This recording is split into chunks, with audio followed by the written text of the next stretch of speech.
వారికి సపోర్ట్ చేసే పరిస్థితి వచ్చిందంటే ఏం చేయాలి ప్రజాస్వామ్యంలో? ఒక మంత్రిగా, ఒక సిన్సియర్గా పనిచేసిన మంత్రిగా, పోలీస్ ఆఫీసర్ల పోస్టింగ్లో డబ్బులు తీసుకొని మంత్రిగా ఏం చేయాలి అని అడుగుతా ఉన్నా. మీకు చాలా చిత్రం. దమ్మాలపాడు అనే గ్రామంలో ఒక బూత్లో ఈ రాంబాబు అనే వ్యక్తి అక్కడ ఒక పోలీసుని పెట్టాడు. మళ్ళీ అవతల ఉన్న బూత్, నాకు అనుకూలంగా ఉండేటువంటి బూత్ రెడ్డిస్ ఉంటారు, అక్కడ మాత్రం 6 పెట్టాడు. This the plan. డబ్బులు తీసుకుని ప్లాన్ చేసే పరిస్థితి. ఈ బూత్లో ఏం చేశారు? వచ్చితే ఓటర్ వేయడానికి వస్తే స్లిప్ తీసుకుని ఎంపీకి వేయండి మీ ఇష్టం వచ్చి వాళ్ళకి, ఎమ్మెల్యేకి మాత్రం కన్నాకు మేమే నొక్కుతాం అని నొక్కారు. సుమారుగా 1000 ఓట్లు నొక్కారు అక్కడ. I'm going to report to the election officer. Repoll కోసం అడుగుతున్నా, ఏం చేస్తారో చూద్దాం. నారినిపాడు మా అల్లుడు Upesh is a chief election agent. వెళితే అద్దాలు పాల్గొట్టారు. ఫోన్ చేస్తే ఎత్తరు పోలీసులు, వెళ్ళమంటే వెళ్ళరు. Colluded with Narinipadu Telugu Desam group, వాళ్ళతో కొల్యూడ్ అయిపోయి డబ్బులు తీసుకుని ఆ సిఐ, అందరినీ అంటలే నేను, ఆ CI Rambabu colluded with Telugu Desam. అదేమంటే మీరేం జరగా అంటున్నారు, అది వేరే అంశం. Colluded with Telugu Desam, taking money purchased by Telugu Desam, is doing like that. ఏంటి ఇంకా ప్రజాస్వామ్యంలో రక్షణ లేకపోతే? అయ్యా ఓటేస్తుంటే కొడుతున్నారు, నాకు రక్షణ కావాలి అని అడుగుతుంటే పోలీసులు ఫోన్ చేస్తే పంపనటువంటి దుస్థితిలో ఉన్నామే. 1 కాదు 2 కాదు, కుంకలగుంట, చీమలమర్రి, నారినిపాడు, తమ్మాలపాడు, తొండపి, మన గుళ్ళపల్లి, మాదల, ఇవాళ కూడా మాదల్లో జరిగే పరిస్థితి కనిపిస్తా ఉంది. What is? మీరు మార్చారు పోలీస్ ఆఫీసర్లు, ఎలక్షన్ కమిషన్ సిన్సియర్గా చేసేవాళ్ళని పెట్టారు మీరు. ఏంటి జరిగిందని అడుగుతా ఉన్నా. Review it. పోలీస్ ఏం చేసిందనే దాని మీద రివ్యూ జరగాలి ఎలక్షన్ కమిషన్ అని కూడా మనం చేస్తున్న దుర్మార్గమైనటువంటి రాజకీయాలు చేశారు. ఇవాళ మేము ప్రభుత్వంలో ఉన్నామో లేదో మాకు అర్థం కానటువంటి పరిస్థితి. న్యూట్రల్ అపోజిషన్లో కూడా మాకు ఇంతకన్నా బాగా జరిగిందని కూడా మనం చేస్తున్నాం. ఆర్తనాదాలు చేస్తున్నటువంటి వైసీపీ కార్యకర్తలకి పోలీసుల్ని పంపలేని దీన స్థితిలో ఇవాళ మేము ఉన్నాం అభ్యర్థులు అంటే నాకు నిజంగా బాధేస్తుంది, గుండె తరిగిపోతుందని కూడా మనం చేస్తున్నాం.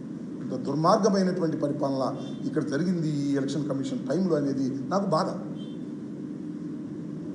సిఐ ఎత్తడు, డిఎస్పీ ఎత్తడు, ఎస్పీ ఎత్తాడు. ఎస్పీ గారు పాపం మాట్లాడుతూ ఉన్నాడు, పంపిస్తున్నాను అంటున్నాడు, 5 నిమిషాలు వెళ్తానంటున్నారు, 5 కాదు గంట అయినా కూడా రీచ్ కానటువంటి పరిస్థితి.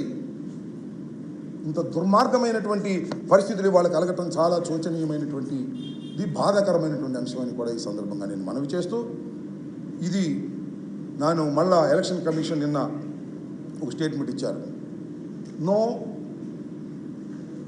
రీపోలింగ్ అని. నేను again I'm asking election commission through media, Dammalapadu, Narinipadu, Cheemalamarri already నేను అప్లై చేశాను. వెబ్ కెమెరాస్ పెట్టారు. ఎలక్షన్స్లో వెబ్ కెమెరాస్ ఎందుకు పెడతారు? అక్కడ సరిగ్గా ఎవడు ఓటు వాడు వేసుకున్నాడా లేదని దానిలో చూస్తారు. అది చూసి ఎవడు ఓటు వాడు వేసుకోలేదనుకో రీపోలింగ్ పెట్టాలి కదా. ఎందుకు పెట్టింది? I request the election commission of Andhra Pradesh, please verify the web cameras and give the decision. Don't take మేము ఈ రీపోలింగ్ పెట్టము అనేది ప్రజాస్వామ్యంలో కరెక్ట్ కాదు. మా విన్నపాలు తీసుకోండి, తీసుకొని పరిశీలించండి. పోలింగ్ ఆఫీసర్స్ కూడా కొల్యూడ్ అయిపోయారు కొన్ని చోట్ల పోలీసులతో పాటు. డబ్బులు ఇచ్చారో, బెదిరిపోయారో, భయపడ్డారో, వాళ్ళు చెప్పినట్టు విన్నారు, వాళ్ళు రాయలేదు పుస్తకంలో. అది కాదు ప్రధానమైంది. You see the web cameras.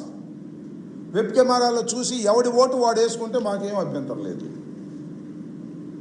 అందరి ఓటు ఒకడే నొక్కుతుంటే దాన్ని మీరు ఎలా లేవ చేస్తారు? వెబ్ కెమెరాలు పెట్టింది ఎందుకు? దయచేసి I request the election commission, go through the web cameras.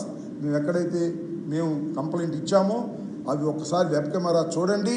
చూసి దానిలో తప్పు జరిగిందని స్పష్టంగా కనిపిస్తే రీపోల్ చేయాల్సినటువంటి బాధ్యత ఉంది. ప్రజాస్వామ్యం ఇదని కూడా ఈ సందర్భంగా నేను మనవి చేస్తున్నా. కాబట్టి దమ్మాలపాడు 253, 254, నారినిపాడు 236, 237, చీమలమర్రి 197, 198.